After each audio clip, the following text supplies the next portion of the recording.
нито можеш да дадеш любов на някой друг, ако ти не обичаш себе си, нито можеш да се грижиш за някой, ако не обичаш себе си, нито можеш да влияеш на някой, ако ти сам не си вярваш. Това е его, което не може да го заптим и което ни води в живота. И когато си мислим много пъти, че страдаме за нещо, това е егото. Когато сме изгубили някой, това е егото, защото сме отхвърлени. Когато хората постъпват лошо с някой друг, пак е егото това. Хората трябва да разберат, че имат отговорност към хората, с които имат отношения. Ако някой си е тръгнал от теб, това не е било любов. Ако някой те наранява, това не е любов. Ако трябва да се доказваш непрекъснато пред някой, това не е любов. Ако се притесняваш... изчистване на енергията. Да, ако се притесняваш от този човек, дали си му достатъчен, дали си му тъмън, дали ако кажеш нещо, той няма да избяга. Не е любов. В смисъл, не е твой човек. Не е това, което трябва да бъде. Представяме ви Цветелина Цветкова. Писател, сценарист и автор на популярната поредица Леди Геркана. Родена във Видин и завършила психология, тя има дългогодишен опит в телевизията и киното, като асистент, режисьор и сценарист. Днес нейните книги се четат от хиляди читатели. Подготвя се филмов проект, вдъхновен от историите за Леди Геркана. Автор е на още книги «Зелената жилетка», детската книга «Нищимошката». Творчеството на Цветелина Цветкова често се свързва с северозападния български диалект, хумор и самоирония, реални житейски ситуации, социални наблюдения, ярки и колоритни персонажи. Цвети, кога за първи път чу собствения си глас? Това е много интересен. Как те започнах? Да, това е много интересен въпрос. Кога съм си го чула? Моя глас се чува откакто съм се родила, твърди майка ми, много. Аз съм била много ревливо бебе. Първите 3 месеца съм им разказала играта на всички вкъщи. И така, че моя глас се чува от тогава. След това се чуваше и в детската градина. Аз съм била най-отвореното дете в детската градина. Аз винаги бях дежурна, аз винаги участвах в абсолютно всички представления. Аз съм била главен герой на всичките пиески в детската градина. Така че моят глас винаги се е чувал. След това бях тартор в класа. Но ти кога го чу? Осъзнаването на всичко това, което си. Аз не знам дали знам какво съм. Имам още много неща да уча за себе си. Вече смятам, че съм горе-долу осъзнат човек. Горе-долу човек, който си е намерил пътя и човек, който знае силата на гласа. Вече това научих. Но има още много. Много има още да се върви по пътя. Много, да. Той пътя е до край. Той няма край. Така е. За твоята увереност ще ми бъде много интересно да ми разкажеш кога я усети, кога я откри, дълъг ли беше процеса за теб? Ти сама се описа като различно дете. Аз съм различна и изобщо не съм уверена. Аз работя на това. Нима тази неувереност толкова умело я прикриваш? Да, аз така изглеждам, много уверена. Аз много често съм абсолютно неуверен човек. И смятам, че това, колкото ми пречи, толкова ми помага. Защото това, че не се чувствам ужасно уверена в всичко, което правя, ме държи някакси на повърхността и не ми дава, по-скоро ме държи на земята и не ми дава да отлепям много нагоре, защото аз смятам, че един човек се губи в живота си ужасно много, когато се вземе на сериозно. И затова смятам, че така една доза неувереност е доста здравословна. Би ми се искало да съм доста по-уверена. Да, знам, че давам вид на много уверен човек, което е окей. Нека така да ме приемат хората като уверен човек, но не съм. Като говорим за увереността, без значение колко имаш от теб, тя така или иначе е един дълъг процес, една осъзнатост.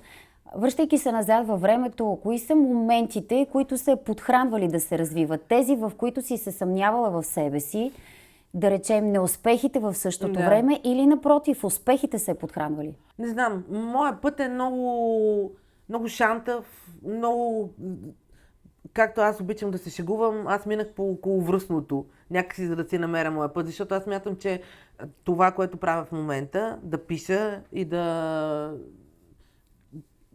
общувам с хората чрез това, което правя, чрез изкуството, защото това е изкуство под някаква форма, както и да го приемат хората. Това е моя път.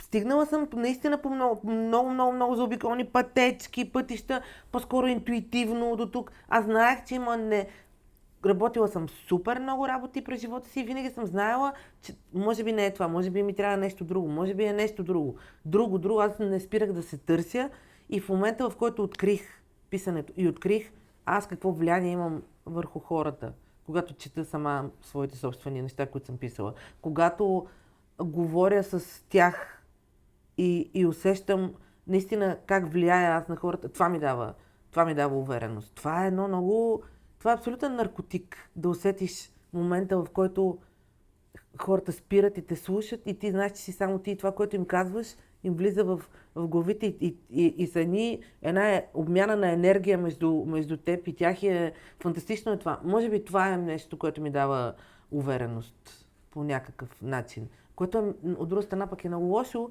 защото аз се оглеждам в очите на другите, увереността трябва да дойде отвътре, от мен самата. И това ми помага самата аз да стана по някакъв начин по-уверена и да тръгна от мен. Защото ние си знаеме, това да бъдеш обичан, това да се грижиш, това да си уверен, трябва да дойде първо от теб.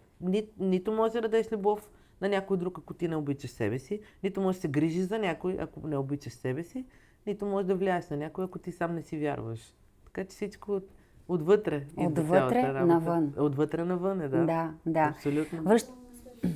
Какво стана нещо тук? Лъснахме ли? Да. Оправяме. Да. Аз виж какво доверие ти имам, не се погледнах изобщо как изглеждам. Виж моята увереност, Да. пък да идва. Понякога едно колко значение има. Абсолютно. Я да добре. я видя. Да. Добре. Разпознаваш ли от тези моменти с твоите събеседници, кога увереността идва отвътре и кога има просто една демонстрация на увереност? Да. Абсолютно. Аз последните години, може би една-две, интуицията ми е толкова засилена, не мога да разбера дали това е заради всичките неща, които съм преживяла, заради уроците, които съм си взела, за това, че непрекъснато се опитвам да се самоусъвършенствам, да познавам повече себе си, да вървя към себе си. Винаги разпознавам. Разпознавам го на секундата, в първия момент го разпознавам това нещо. И даже знам, защо човека срещу мен го прави това нещо. Без да имам нужда да влизам дълбоко в неговата личност, да се връщам, той да ми разказва неща. Разбирам го, просто вече го разбирам. Ти си развила една интуиция във времето, абсолютно. която ти служи като един безпогрешен барометър. Да, то физически, аз вече физически усещам нещата и хората, които не харесвам, които не искам да ми се случват, които не са за мен. Аз ги усещам чисто физически на някакво ниво. Или ще е такова, се едно ме удря нещо в гърдите, или самото ми тяло тръгва назад. Аз вече ги усещам тези неща. И това ми дава едно страхотно спокойствие. Откакто се научих, че нищо не е на всяка цена, че всичко се случва, когато му дойде времето, че ако нещо не се случи, някой не остане, тръгва си, няма го или това нещо не... Преди натисках като луда.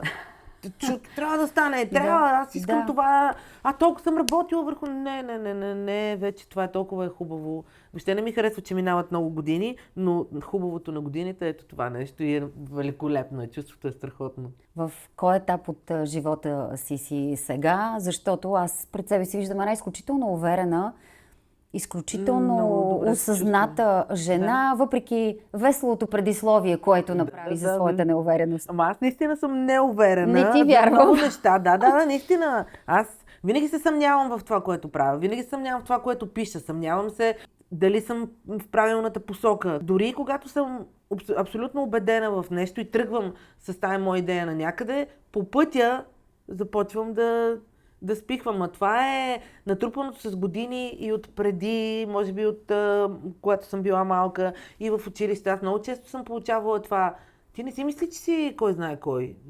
Чакай бе, не да си мислиш, че си кой знае коя. После като дойдох тук, Видин, чакай малко. Аз дойдох в София на 17 години и винаги е имало едно такова, едни хора, дето са искали да ме спират. И това, колкото аз да се правя, че не ми пука от това нещо, това се е натрупало. И това е моята неувереност.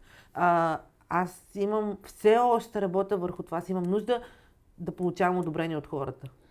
Когато искам да подаря вълнуващо приключение, избирам GiftTube. Мога да дам пълна свобода на избор, подарявайки ваучер за сума, без да имам онова усещане, че давам пари в плик. Елегантната опаковка, подбраните преживявания превръщат ваучера в очакване на нещо забавно, екстремно, релаксиращо. А изборът той е огромен. Тук буквално скролвате през емоции, през адреналин и полети, през спа и дегустации до арт-курсове.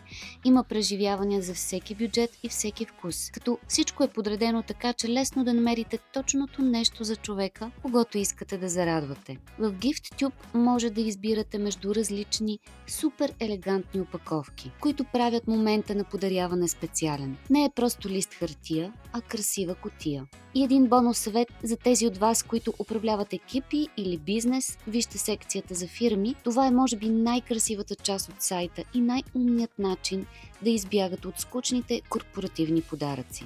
Гъвкаво, бързо и със сигурност ще впечатлите служителите или партньорите си. Да. И наистина съм неуверена. Но аз съм уверена в едни други свои качества. Аз съм уверена, че аз знам, че аз съм много отговорен човек. И когато ми поставят задача, или когато обещая нещо, или когато поема отговорност, няма шанс, няма начин аз да не го направя това нещо. Или ако не мога, аз ще се обадя винаги на време, винаги ще върна на човека от телефонното обаждане или ще кажа, че съжалявам, ще намеря начин той, примерно, това, което аз трябва да направя, да го направи някой друг или да помогна за това нещо. В това съм уверена. Уверена съм, че мисля, че съм добър човек. И това ми дава също увереност. Но много често съм неуверена за това дали съм толкова добра в нещата, които правя. Знаещия, умния, можещия човек, той винаги дълбоко в себе си има една неувереност, която се бори всеки ден и по пътя в борбата той постига всички тези неща, за които ти всъщност сега разказваш. Каза, че си от Видин, северозапада. Да. Характерният диалект на северозапада, който в първите ти книги много и интересно, умело го използваш. Така се оказа. После изведнъж скъса с него. Да. Ами не съм скъсала все още. Не съм скъсала. В момента работя над нещо друго, което е пак свързано с там. Няма да го скъсам, защото там ми е силата. Човек трябва да знае къде е добър. Човек трябва да знае къде може. Аз видях, че тук аз го мога това нещо. Дали защото съм си оттам и ми идва отвътре, дали защото смеха е моя естествен щит срещу всичко, което ми се случва. Аз това го мога. Да, Северозапада много ми е повлиял. Там са едни сурови хора, смешни, които всичко приемат абсолютно с такова сурово чувство за хумор. И така минават през този живот целия, да се шегуват с абсолютно всичко. И затова много ми помогна това, че съм оттам. Аз продължавам, имам приятели, с които се виждаме всеки ден, които са ми оттам още. И жестоки шеги, които тук почти няма с кой да шегуваш по този много краен, изключително краен начин. А случвало ли ти се да водиш на съвсем нормален разговор и в следващия момент да ти звънне телефона и да привключиш на този диалект? Нещо, на което съвсем наскоро станах свидетел.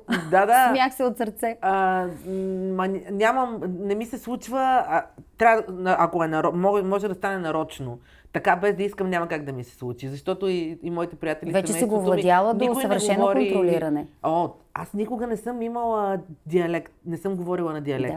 Да. В нас, във Видин, семейството ми не говореше на диалект. Баба ми и дядо ми говореха на влашки, защото аз живея в Видин, къщата ни е във влашкия квартал. И оттам малко поназнайвам румънски, знам сръбски заради сръбската телевизия и сърбите, които са до нас, така че това е много хубаво. Но никога не сме говорили на диалект. Аз като дойдох в София имах да изчиста едно че и малко множествено число тук-таме.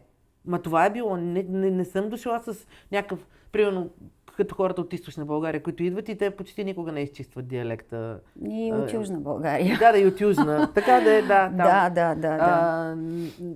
Някакси ние по-твърд е нашия говор, по-близък е тук до София, до шопския диалект и нямаме толкова много зачистена. И аз на първия месец тук в София осъзнах, че ако искаш да си конкурентно способен, ако искаш да си намериш хубава работа и все пак си студент и човек, който учи висше образование, не можеш да говориш по този Аз начин. веднага се сещам за моите заигравки с това да се откажа от пловдивски и да говоря на книжовен език, както се казва. От Пловдив съм, студентка, отивам в Велико Търново. Смятай Пловдивския, Великотърновския с колеги и приятели от цяла България. Стана нещо страшно. И си спомням, че когато за първи път правих прослушване за радиото, чух се, свалих слушалките, станах и си тръгнах. Те ме върнаха и ми казаха, ма чакай, то може да се поработи, нали, гласът е по-важен. Аз като се чух как говори и просто бях решила, че въобще няма да продължа да се занимавам с радио. Това се чисти оправят. Това се чисти упорито. За 3 месеца смятам, че постигнах изключително съвършенство, но и до ден днешен имаме такива в толкова шеговити клипчета. Пловдивчанин като чуе и го прави веднага на и. Точно, нали? Даже в тая крайност. Защо заговорих за диалекта от Северозапада? В първите си книги ти пишеш на него, историите ти носят точно този дух. Разкажи ми за георгиевците, герганите, за това, че книгата ти е свързана именно с това тези имена. Те изобилстват тези хора в живота ти.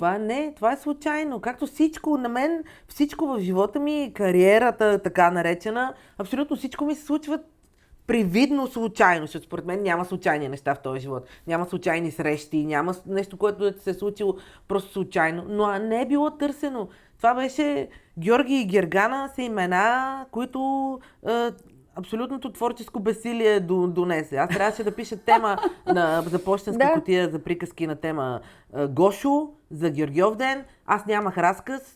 След 2 дни четенето трябваше аз да чета и аз не знаех какво да напиша. И бяхме с тогавашния ми приятел в Монтана. Аз чух едни хора, които говорят на северозападен диалект на улицата и казах, аз ще им нафраскам нещо на северозападен и много се притеснявах, защото сега хората ще кажат, там ние знаем откъде стана популярен северозападният диалект от шоуто.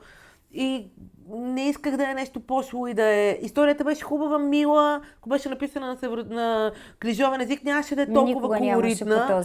Нямаше никой да я забележи. И тогава му казах на тогавашния ми приятел, сядаш отпред и ако никой не се смее, ти се смееш.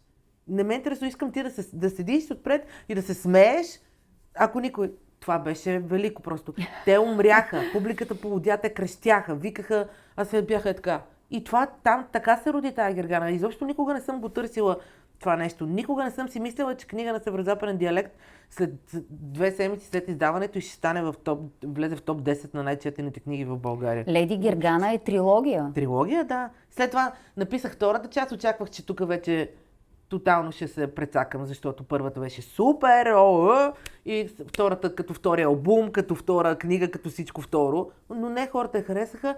И третата, аз имах истории, които да разкажа вътре. Аз ако нямах, никога нямаше да го напиша това нещо, просто защото първото е успешно и аз искам да изкарам едни пари от това нещо. Не, аз не мога, аз не съм такъв човек, не мога да го направя това нещо. Просто имах едни истории, които имах да разказвам и те просто влязоха вътре. И най-хубавото на това е, че този северозападен диалект ми дава свобода да кажа каквото поискам. Всичко. Абсурди. Неща, които няма как да се напишат на книжовния език, няма да звучат толкова хубаво, хората няма ги приемат по този начин. И това беше най-хубавото, че аз вътре мога да кажа наистина всичко. Тая Гергана ми даде, тая увереност, дето си говориме за нея, тази Гергана ми даде това момиче от село, което е толкова смешна, естествена, иска просто нормалните неща в живота, да бъде щастлива и всички около нея да са добре.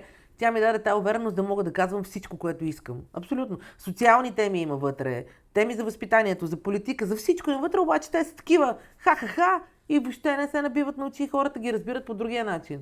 Както, примерно, като някой, аз съм ги виждала как се смеят много и в един момент им виждам осъзнаването в очите, това, което току-що са правят чули. Връзка с личните си истории. Да, както когато искаш да кажеш на някой нещо, ако му го кажеш назидателно, ето така му казваш и му посочваш къде са му грешките, той няма да го разбере, обаче като му кажеш по смешния начин и по другия начин, той почва да го разбира. Психология е малко това. Да, даже много е психология. Да.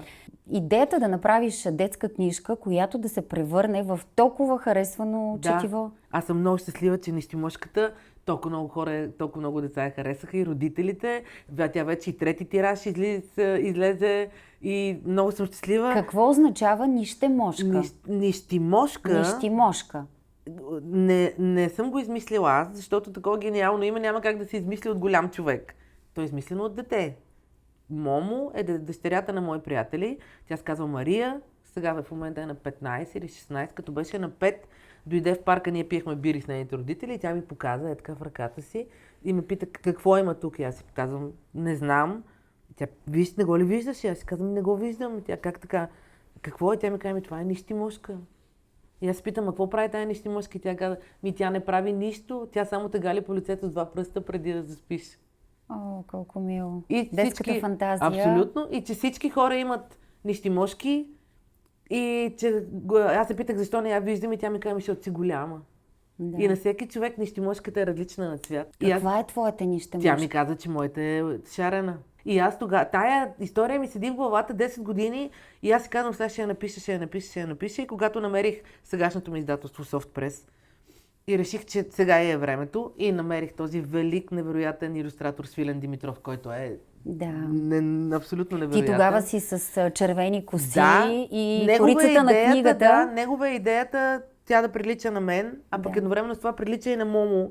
Аз му показах снимки на Момо. Той я уважи нейните рисунки, първите рисунки на нищимошката, те са вътре в книгата. И освен идеята на Момо, през годините ми се натрупаха много мои приятели с деца, които тичат напред-назад като луди и нямат време изобщо. И тия деца са ги влачат така за ръката. И тук един им крак виси така една ръкавица напред, пада чорап. Айде, давай, бързо. И детето на едни приятели беше седнало един ден на вратата след поредната сутрин, в която айде. И беше казал, стига бързо, искам бавно. И си беше хвърлил обувките настрани, защото този живот ненормален, който ние водим в момента, това е пълен абсурд. То е стрес, то е цирк, в който живеем всички ние, особено тук в големите градове. На мен това започва супер много да ми тежи вече. И аз искам все повече и повече цялата ситуация в целия свят и тук и навсякъде.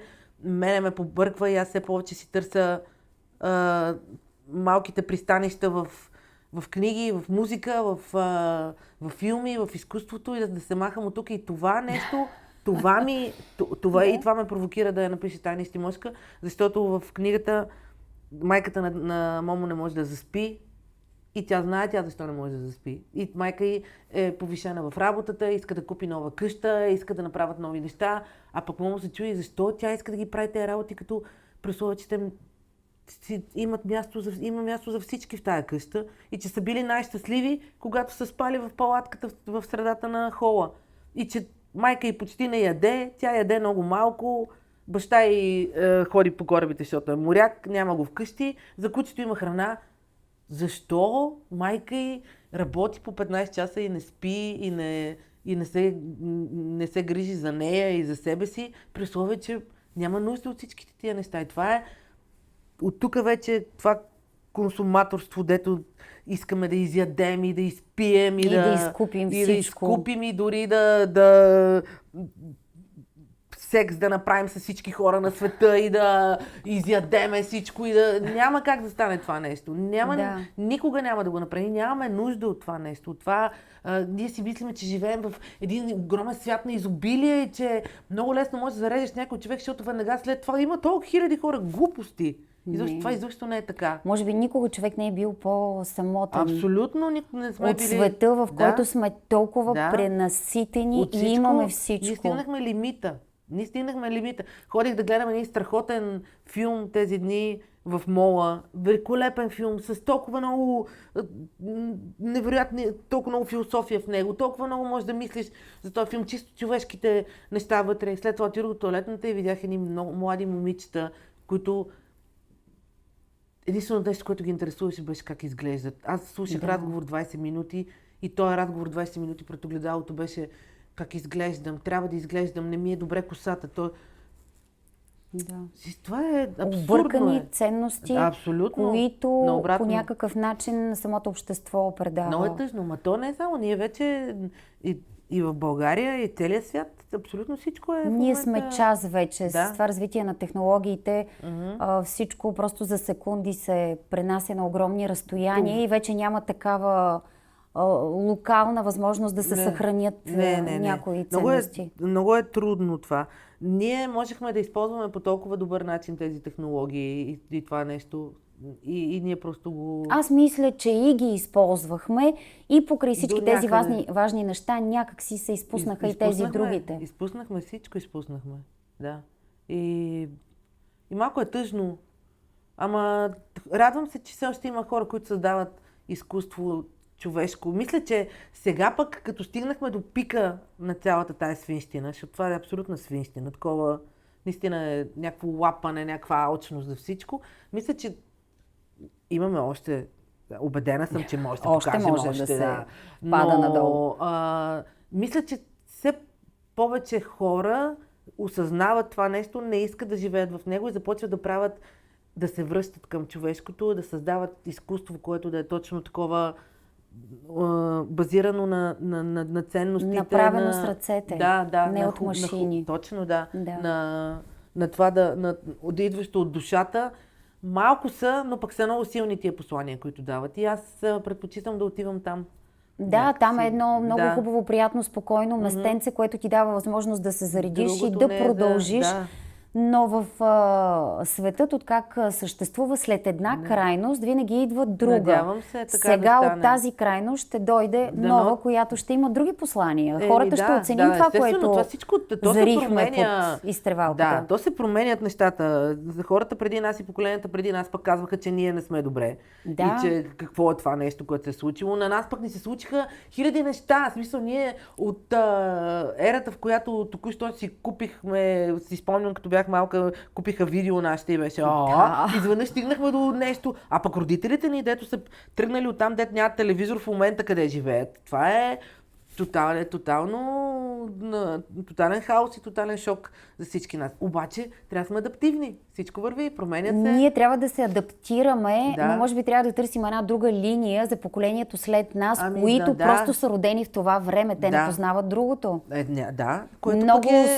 Много често възрастните са склонни да критикуват младите, сегашното поколение, но те просто са родени в това време. Няма как да... Те нямат алтернатива. Както ние не разбирахме техните разбирания, така тези в момента няма как да разберат това, че вие ходите само гледате в тия телефони и нищо не правите. Той е роден с телефона, какво да прави? Всички са там. Не може. Ако той не е там, той е аутсайдер.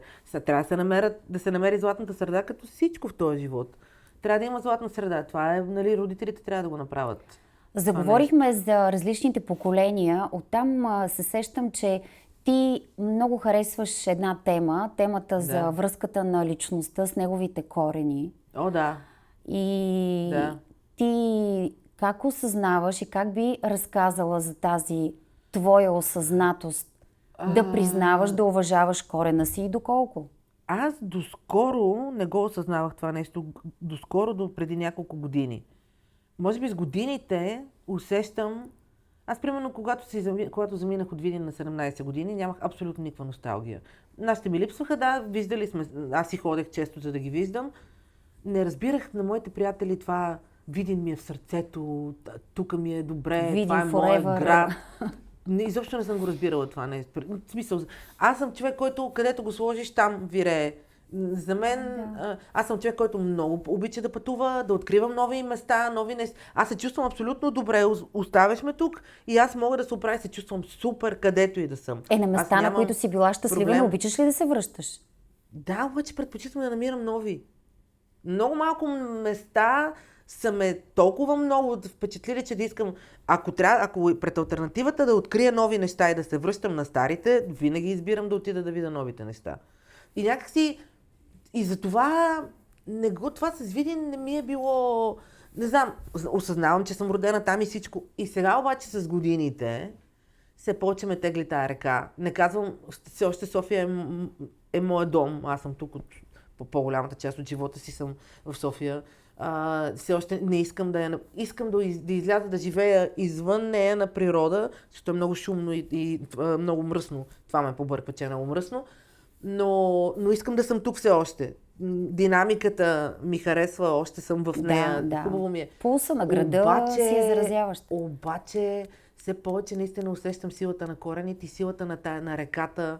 Разкажи ми какво усещаш и кое от тези неща ти липсва. липсва? Особено там. Там е за мен, аз съм ходила по другите градове, които има Дунав, тече Дунава. Не, че е моя град. Във Видин е най-красив. Защото градската градина във Видин върви покрай Дунава. Там има един завой, който прави Дунава точно. И то някакси, като вървиш и се разхождаш в градската градина с липите, които цъфтят през пролета, невъобразимо, просто е великолепно. И лятото и е много... Има една такава енергия. Видим прилича на едно такова австрийско градче и ако не се бяха случили всичките тия свинщини и то Северозапад да пропадне толкова много и от 75 хиляди да стане 30 хиляди и да си тръгнат всички млади хора и всичко да се прецака и умишлено там и да стигаш 200 км за 4 часа, нали, което е пълен абсурд. При положение, че се строят толкова магистрали. И можем да стигнем за 2 максимум. Толкова магистрали. Скоро ще имаме много хубава вече тема, има 50 години начало, 50 и повече, не знам колко станаха от началото на строежа на магистрала Хемус. 74-та е направена първата копка на автомагистрала Значи Хемус. 52. Все още има един доста завидно голям участък, който не е довършен. 52 години магистрала. Това е пълен абсурд. Абсурдите тук. Просто имаме само един строител на на пътища. Това е няма повече. Един единствен човек строи пътища. Да. И всичките тези работи, ако не бяха така, Видин, който е невероятен град в културно отношение, в исторически, там е история. Както казва един приятел, аз много обичам да го казвам това. На времето, когато във Видин са се носили по последна виенска мода, в София са си опрегали воловете. Така че там има супер много история, супер много култура в този град. Той може да блести и да просперира, ако ние живеем в една друга държава, ако нещата ако. И там като отидеш, тая река, аз затова обичам толкова много вода и толкова море обичам. На мене, аз като застана пред морето, на мене душата ми е така разбирам те, усещам го и аз. И съм край. Водата измива. Говоря с морето и може би наистина тая моя любов към водата идва от тая река, защото аз мога да седя там с часове да я гледам. И нещо има магия там. Да, а връзката ти с корена обаче, посредством мястото, на което си родена, или всъщност родовата ти принадлежност? По-скоро са хората. По-скоро са моите родители. Аз много не знам за... Сега в последно време усещам, че трябва... Ходих на една констелация и мисля да отида на още едни. Имам нужда да знам какво се е случило. Защото смятам, ние не сме първите, разбира се. Ние сме натрупаното от онези преди нас. Те не са били, нямаше да ни има и нас. И аз усещах пред годините как нямах интерес към това нещо. Може би, защото има нещо там, което ме притеснява или не искам да се връщам към нещо там. И все пак това е и белики на младостта. Твърде заети са хората на такава възраст да пропускат тези. И сега усещам, че искам да знам какво се е случило. Наистина не знам, след бабите ми и дядовците ми, малко знам за прабаби и дядовци и съм до тук. Нямам никаква идея. Помагат ли ти тези констелации? Да, много ми помогна. Наистина. Аз бих препоръчала на всеки, който има нужда от това нещо, който има проблем проблем, който идва от семейството или проблем, който може би е бил... Защото аз вярвам в такива кармични връзки назад в рода, които продължават, докато не се изчистят да върват. Да, трябва да има някой в рода, който да го стопира. Това е една изключително интересна тема. Аз много често си пускам на различни специалисти. Също. Точно на тази тема видеа и ги гледам. Ако в миналото, да речем, моята прабаба непрекъснато ми повтаряше имената на нейните родители и на баби и дядовци, аз ги помнех. Сега не правим това, не си говорим достатъчно. Връзката между поколенията е по-скъсана. Скъсана е. Това, че ти казваш, има карма и родова някаква обремененост, която трябва да се стопира, То не е новина, но вече медицината доказва, че има пренос на събития чрез енергия. Просто не могат да докажат как се случва.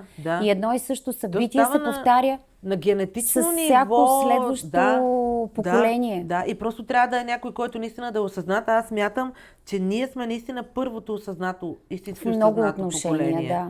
Защото те, нашите родители, те са разкошни, страхотни, дали са каквото могат, дават каквото могат от себе си, но те са възпитани от едни абсолютно емоционално различни незрели хора, които са имали много по-труден и слаб живот. Да. И те не са имали нужда, те не са знаели, че трябва да... Последното нещо като въпрос на оцеляване в онова време е какво чувстваш. Това е последния въпрос. Да, абсолютно. Така че с цялото си уважение към тези поколения, ние сме хората, които отработваме и спираме в много отношения. Точно, да. По тези поколения аз виждам, те се чувстват неловко да прегръщат. Да, дете се целува докато спи. Да, точно, детето се целува докато спи. С моите дядо и баба аз съм се целувала и прегръщала само на Нова година и като си тръгвам и се прибирам. В смисъл, много е странно. Това е слабост. В смисъл, грижата на моите баба и дядо, освен всичко останало, беше като ме изпращат да ми дават по 5 лева. Пари, това беше грижата. Не да се прегръщаме и да се целуваме. Кой прегръща и целува? В смисъл, айде глупости. Аз се усещам, че аз го нося все още. Аз го знам, осъзнавам го, опитвам се да го дам на моите родители, да ги прегръщам и да ги целувам, повече да имам физически контакт с тях, но се усещам самата че аз не съм човек, който обича това нещо. Не обичам. Сега, като си говорим по тази тема, се сеща моята дъщеря, която вижда баща ми и се хвърля към него и му казва: дядо, много те обичам, и го прегръща. И си спомням емоцията, която премина през него и той я пригърна много силно, развълнува се, но не й отговори. Да, защото... Това е бариера. Да, абсолютно. Обичам те, за тях е много трудна дума. Няма как те не могат да я минат. Да. И това е и в нас. И обаче това е разликата, че ние го осъзнаваме това. А не е ли точно този скок, който правим във времето с тази емоционална... с това емоционално развитие, което ние всъщност изживяхме, свързана точно увереността на една голяма част, на все повече от съвременните жени? Разбира се, че и това. Да.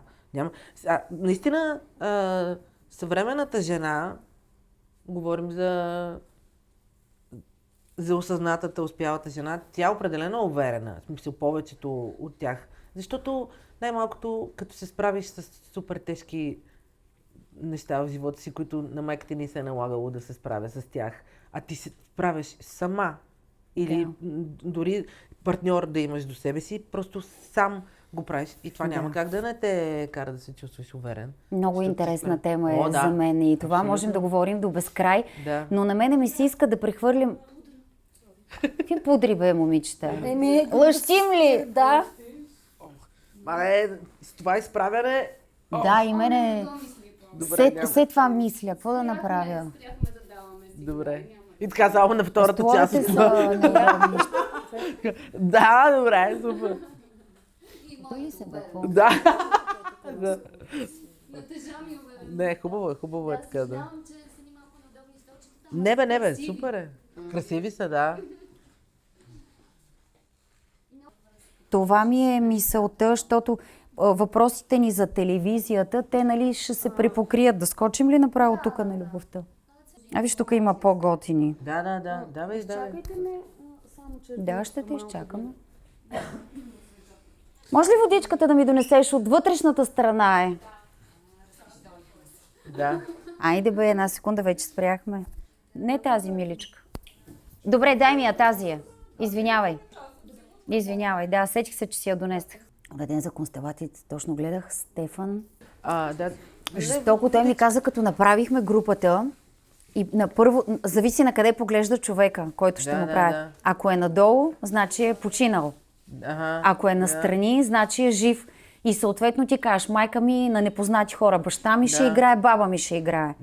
И ако си погледнал надолу, този, който ще играе, да речем, той трябва да е легнал на земята, когато... Аз не съм правила Стой само секунда.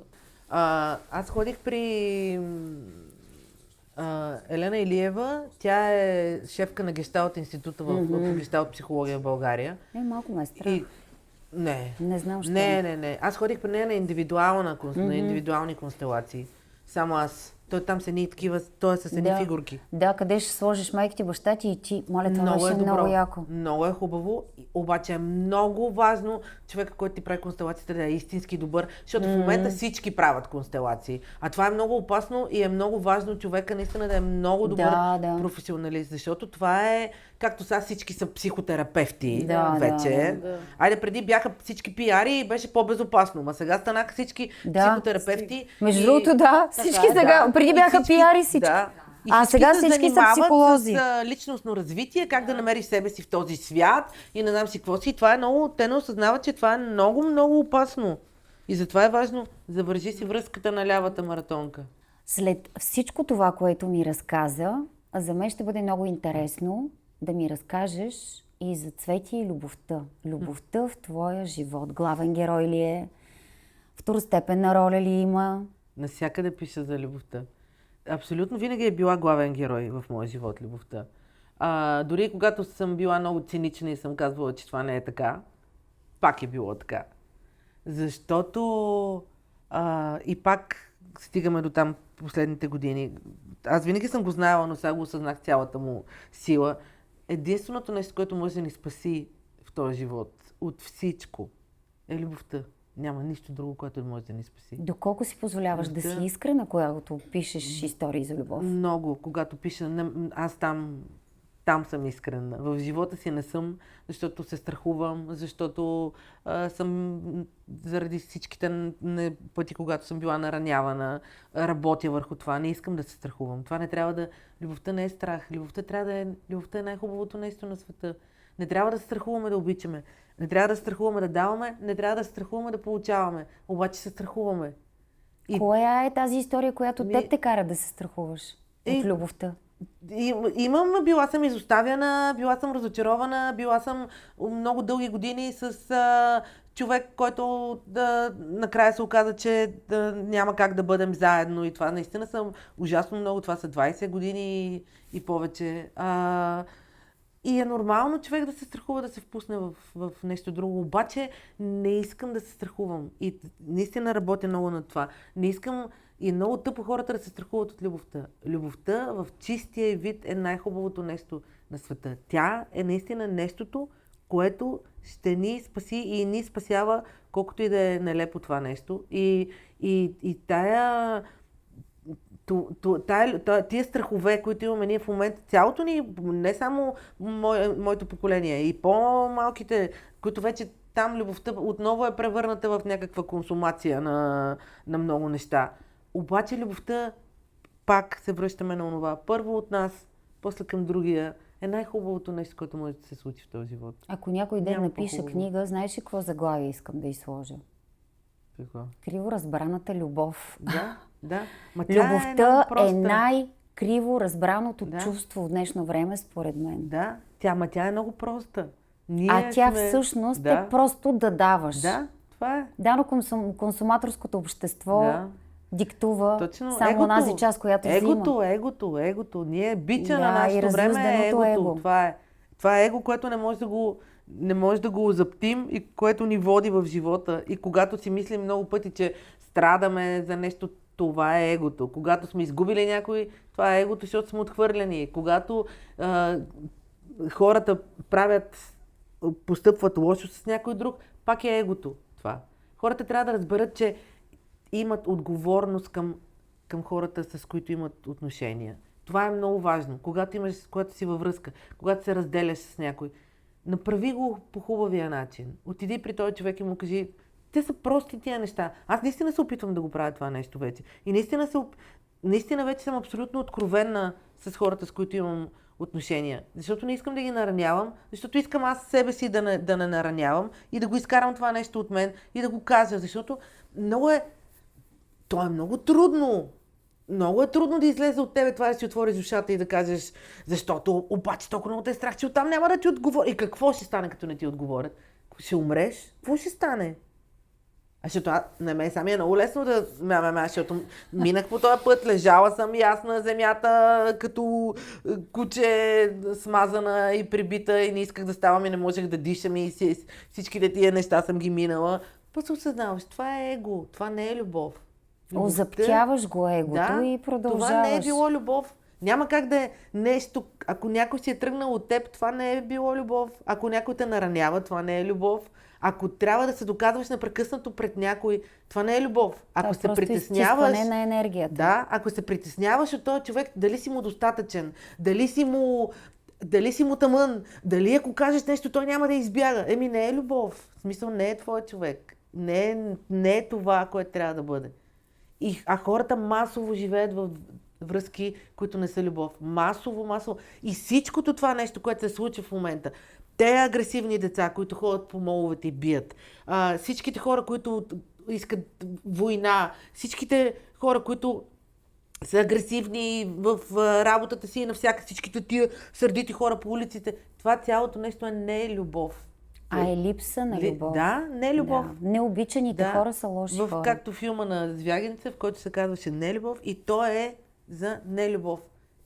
Това е те деца, които не са прегръщани. Те хора, които никой не има казал, че ги обичат. Тия другите хора, които живеят по 20 години с някакъв човек, който не обичаш, по дяволите. И спите на различни легла. В смисъл, той спи на дивана, ти спиш там, не можеш да го понасяш. Обаче, децата, това, така да си във връзка. Да не съм сам. Кой ще ме... И това е другото, което ме побърква. Жените. Аз не съм феминистка. В никакъв случай.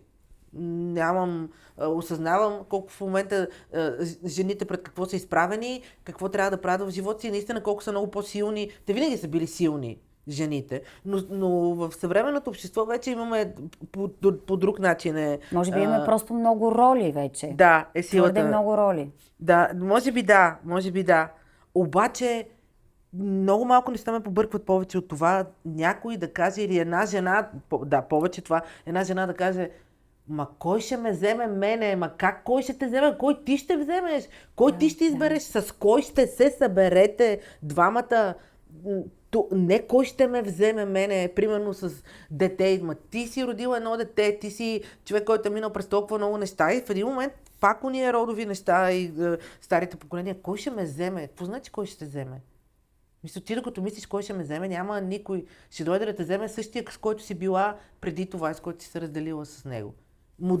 Повтарянето на моделите. Хората, любовта е чистата форма. Може би съм някакъв, не знам, ти идеалист. Ти наистина разказваш много утопично, когато говориш за любовта, но аз пък си мисля, че може би болката, през която си преминала в любовта, някак си те е накарала да мислиш малко по-трезво и да търсиш, да искаш тая форма на любов.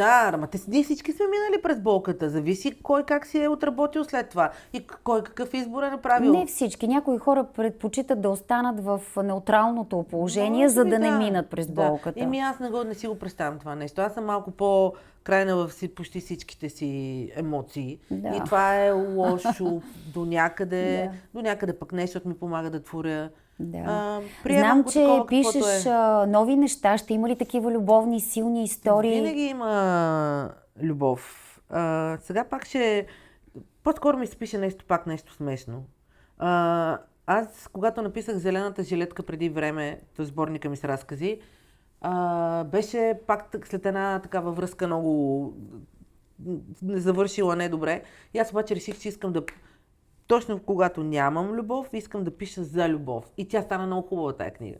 Много. Може би, защото си хвърлила всички обременености, които си имала. Абсолютно, да. И е много... Тя е такава, има вътре разкази за любовта, ама във всичките и нюанси. Любовта към майката, любовта към невъзможната любов, абсурдната любов, смешната любов, защото тя е такава. Любовта е всичко. Тя може да бъде всичко. Да. Тя е досадна, тя е абсолютно всичко. И тази книга наистина много се радвам, че хората я приеха и тя много добре се разви. Сега имам един проект, който не знам кога ще излезе.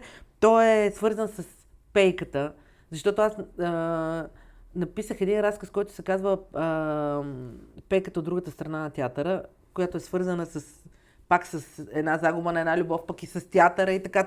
Стана много хубав разказ стана и оттам ми дойде идеята, че всъщност искам всеки в живота си има по една пейка, която му е знакова. Дали се е целувал за първи път на нея, дали са седяли бабите му на село на тая пейка. История от пейката. Да. Истории, които пейките разказват. Да. И съм посъбрала доста неща, не знам кога ще излезе. Сега в момента ми се пише нещо смешно. Искам да изляза от тая свинщина в държавата, тая свинщина в целия свят. И се опитвам в момента това нещо отново да го пречупа и да направя нещо смешно, за да си излекувам, освен хората, да излекувам и себе си с този смях. Защото терапията на писането, за която стана ясно, че е много важна за теб. Ако влеземе навътре в тези неща, просто ще поудем всички, ще откачим и ще излеземе по улиците и ще се изпоприбием, убиеме и ще се приключи. И затова трябва много да бягаме от тия неща, когато, където може. Иска ми се, много естествено ми идва след темата за любовта да отворим една нова глава. Да. Ще си позволя да я кръстя на името на една книга, която сега започвам да чета. Да. Кучетата и другите хора. Ти имаш безгранична любов, воля, отдаденост и в същото време постоянството, защото това е много уморително. Да, горе-долу. Да се грижи за животни, а едно от проявленията на любовта е точно начинът, по който хората се отнасят към животните. Аз много ги обичам. Аз не се грижа, искам да го подчертая, не се грижа за тях физически, грижа се само за една ненормална котка, която личи по ръцете ми. Която те обича. Да, тя ме обича, да, и аз я обичам нея. Тя е фантастична. Аз се грижа както мога и смятам, че хората така трябва да помагат и на другите хора, и на животните, който както може и да не. Защото много често се втурваме да помагаме и не можем да стигнем до край, не можем да докараме до край този импулс за помощ, който ни идва отвътре и правим по-лоша услуга и на животните, и на хората. Това, което правя аз понеже имам много последователи в социалните мрежи, аз съм си харесала един период в Дупница, опитвам се да помагам на един период в Мездра, сега ми писаха, че има и във Враца също един период, на който скоро трябва да искам и него да го постна в социалните мрежи, да разберат хората за него. Но аз съм си харесала този период там и една великолепна жена, която се казва Снежана, тя работи там като доброволец и тя самата пише. И аз бях привлечена от нейните статуси в социалните мрежи за това как да осиновим кучетата от приюта в Дупница. И те са, направо ти режат сърцето с нож. Да. Тя много е добра. И аз реших, че искам да им помагам, като се опитвам да накарам хората да осиновят, защото аз самата не мога да осиновя. Ти даваш гласност на това, че има животни, е по-добре да осиновим, а не да купим, което е много трудна част от процеса. За мен абсолютно. Съгласна съм, че хората искат да имат красиви породисти животни. Малко не го разбирам, но съм окей, наистина са красиви, наистина са невероятни много от породистите животни. Обаче при всички положения аз самата, ако имам възможност да си взема повече животни, всичките ще бъдат осиновени, както и котката ми е осиновена от улицата и от приюти. По този начин се опитвам да помагам на почти неосиновяеми кучета, които не са малки и сладички бебета, а вече големи и на размери на години, да намерят дом и съм супер доволна, защото вече 3 или 4 кучета си намериха перфектни домове. Браво! Да, и те са големи, трудно е да се работи с тях, но те намериха своите хора. И това ми е на мен целта, защото малките кученца, бебетата, така по-лесно ги се осиновяват, да. Но животните са много по-добрата половина от населението на Земята. Какво зазвънява в душата ти, когато видиш любов, бездомно куче? Аз откачам, това нещо ме побърква. Това, че не мога да им помогна, ме съсипва. Това бездомно куче е там, благодарение на тъпите хора ме убива и ме вади от обувките, защото не се научиха да кастрират животните, за които се грижат. Въобще аз не искам от хората да вземат животно от улицата и да положат толкова грижи за него, че да го кастрират, да отидат да го заведат на ветеринар. Обаче и това може да се случи. Не е невероятно. Аз си мисля, че Може да се просто кастрират. хората трябва да се научат, че не Да. може на 3, 4, 5, 6 годишно дете за Коледа или за Това рождения е ден да му другото. подариш куче. Това е другото нещо. Това Това са- е пълен абсурд. Или, Не трябва знаеш, да се една случва. статистика четах, Франция е най-проблемната с бездомни животни държава. Да. През 2019, понеже си спомням, наскоро четах, 100 000 са били бездомните кучета. Да. Причината – летния сезон преди отпуските. Приютите Да. са препълнени, Да. заминава семейството на отпуска и Повече какво не си прави? го взима. Пуска го на Да. улицата. В Да. момента има много сериозен закон. Вярваш ли, че тук може да се промени Не. нещо? Защо? Защото мисленето ни е такова. Ако, значи, Аз, ти, ако много хора, се- които ни гледат, мислят като нас. Окей, ама ние сме 10%. Сега да си го говориме както си е. Ние сме 10%. Трябва да има закони в тази държава, които да се спазват, Да, да трябва се да глобяват се хората. налагат глоби. И да се, ама истински да се глобяват и тогава нещата ще се оправят. Но това в скоро време аз не го виждам да се случи. Менталитетът е такъв, хората са такива. Да. Това е. Те не си кастрират животните, масово си подаряват животни, което е най-големия абсурд. Не Да, можеш да да. подариш на някой животно. Ти Не не му може. подаряваш стол, не му подаряваш лампа, не му Това- подаряваш Това ме да... изумява. Това трябва да е много осъзнат избор Не, от това самия е човек. пълен абсурд просто. Мислила ли си в тази насока, тази твоя любов да помагаш, Да. свързано с какво е? Може би с някакъв бунт, през който преминаваш? Не съм го мислила никога по този начин. Баща ми много обича животни, като бях малка, винаги сме имали много Ма животни те, вкъщи. много хора обичат животни, малко И са остана тези, ми които любовта. Може, помагат. Не знам, може и да е... Аз пак казвам, не помагам кой знае колко. Хората ходят по приюти. Аз не мога да отида в приют. Аз ако отида в приют, ще се разпадна и ще умра там. И затова Да, не мога да да, отида. да. И затова помагам по начина, по който мога. И знам, Да. че мога да помогна. И наистина, доста много животни, благодарение на моите постове в социалните мрежи, са били осиновени. Аз се опитвам да проследя къде отиват, какво се случва с тях. Много разчитам на Снежана от приюта, че тя знае Да. на кой да даде животните. Но мен това ме убива. Аз гледам и храна и котките пред блока. Сега съм им купила къщичка, съм поръчала на котките да сложиме пред блока.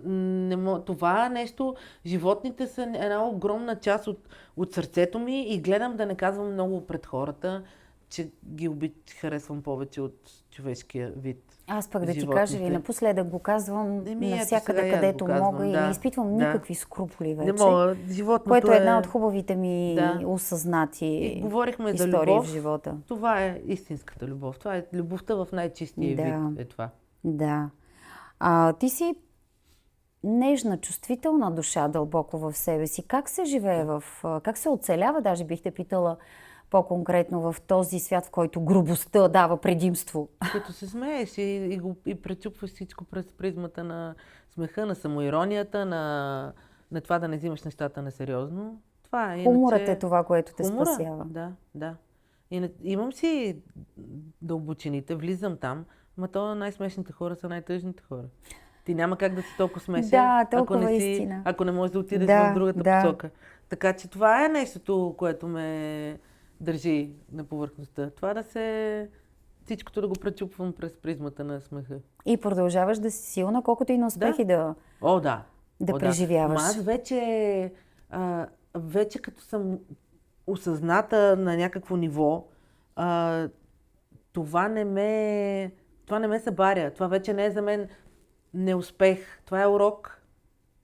И аз се радвам. Аз вече се радвам. Ето тук е Да. деликатният момент в нашия Абсолютно. разговор. Ключа, Да. както се казва. Аз съм любопитна към всичко, което ще ми се случва. Аз съм любопитна към всеки един човек, който идва в моя живот, защото аз знам, че никой не идва случайно. И ми е интересно той какво ще ме научи. И аз вече ги гледам по този начин нещата. И те ме учат. И аз си го взимам. И все по-малко грешки, и все по-малко се изживявам като жертва, да не кажа, че вече почти съм го изчистила това нещо, защото преди много обичах. То е много хубаво, много е луксозно там. Ето виж Да си жертва. колко интересно започнахме от увереността.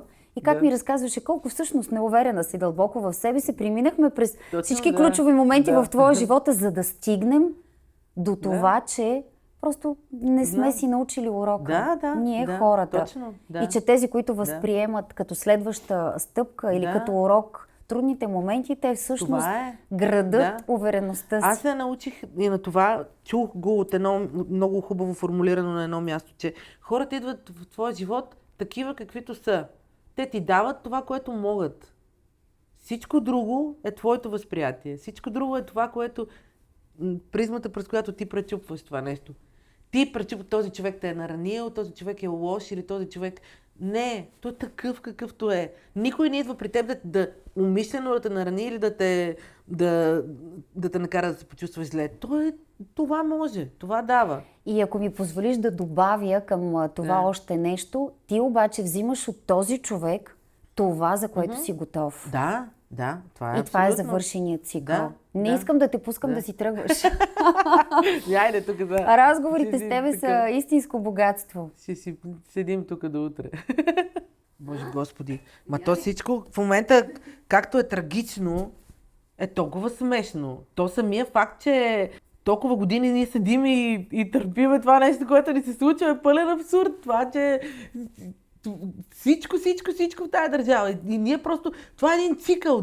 Как хората не си научават уроците. И аз се побърквам, защото аз живея тук с тези Да. хора, които не искат да гласуват, които не искат да мръднат, да си променят живота. И затова толкова много се радвам на това, че се случиха протестите и че се случи цялото това нещо, което раздвижи някакси мозъците на хората. Не знам докъде ще доведе. Не съм най-големия оптимист на света, защото да, в момента имаме поредния спасител, за който всички се хващат. Хората все още смятат в България, Да. че някой ще дойде отгоре. Това си е онова комунистическо мислене, дето не е изтръгнато от нас още. Че някой трябва да дойде и да ни спаси. Да. Че някой трябва да дойде, както онази жена викаше, кой ще ни даде пари. Някой трябва да дойде да ни даде пари. Някой трябва да дойде да ни има.